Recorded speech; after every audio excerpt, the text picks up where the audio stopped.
Let's see how Krafters does it. Check the space behind TV. Mark the mount plate on the wall.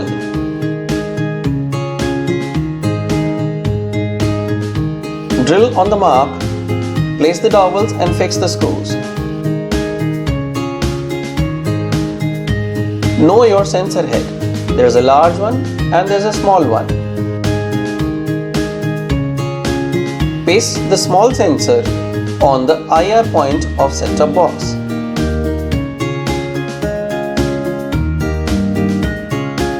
Once you're done with this, attach it to the mount plate using the cable ties. Now attach the wires and hang it on the screws. Attach the large sensor just below the TV. No wires, no set-top box. You can also place it inside a cabinet. Get this kit for just Rs $14.99. Free delivery on orders online. Log on to krafters.in. Do share this video and subscribe to this channel.